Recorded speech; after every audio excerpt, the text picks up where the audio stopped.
We now have our entire 3D printer frame assembled, and we're almost ready to install the belts. But before we do that, we have to pay just a little bit of attention to these little carriage pieces that connect to the belt and also to the diagonal arm. We need 3 different kinds of bolt lengths in order to connect this. The bottom 2 bolts that connect this to the bearing block are the normal 8mm long M3s that you've seen throughout the rest of the frame. The top 2 there are 15mm long as the plastic is thicker up there, and then the 2 coming in from the sides are 20mm long and they're also M3. In addition to that, buried back in both sides there behind these little pieces are spots for 2 lock nuts. These lock nuts go in there and connect to the 20mm Allen bolt to hold on the vertical arms, one on this side and one on that side.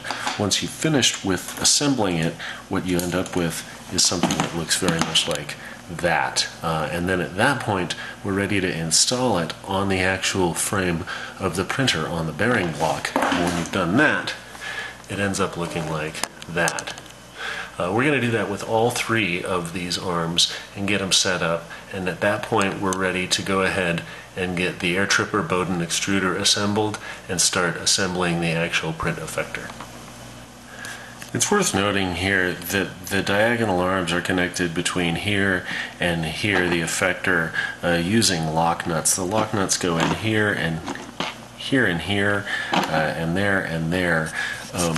There are hexagonal cutouts for them that are fairly easy to strip out. You can't really rely on them to hold that lock nut still. So if you can hold a little flathead screwdriver and place a little bit of pressure against one of the flats of the nut, and that's true for both these pieces and these pieces, while you're spinning from the outside there and hooking these on, it'll go a lot smoother if you feel it pop, pop, pop, pop when you're spinning on that with the Allen wrench and you're not placing any pressure on that nut.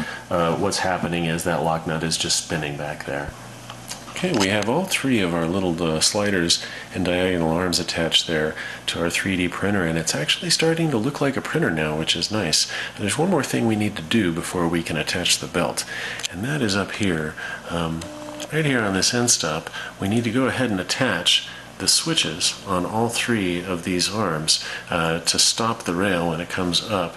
And the reason we're doing that now is because the belt's going to sit in front of that after the belt is installed, so it's an access issue. If you put these in now, it'll be a lot easier. Okay, I'm putting the end stop switches on now, and I've hit a slight snag where these solder points on the back are interfering with it sitting flush against this, so I'm having to file on this, right on this end a little bit, just a little bit off of there to make space for those solder points so that the end stop switch will hit flat.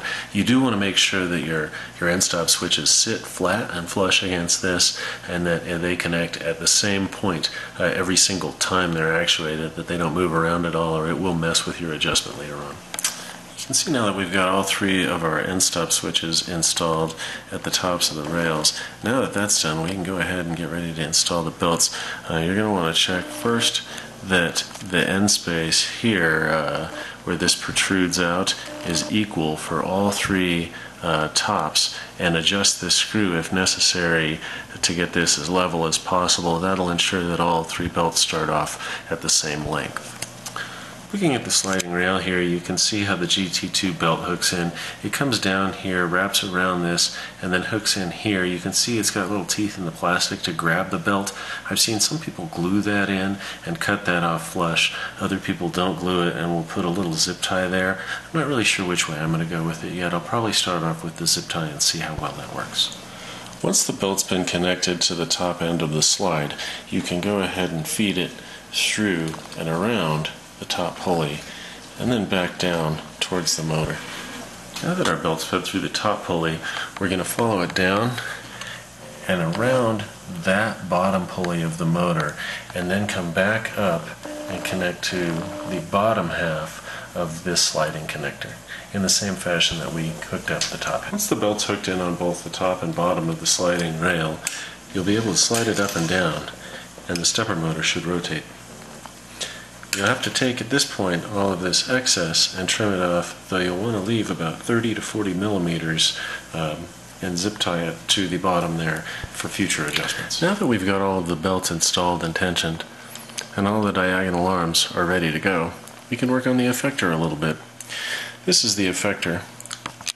You can see here that it has a similar thing going on to the slide arms, where each of the ball joints is going to be hooked in there with a lock nut.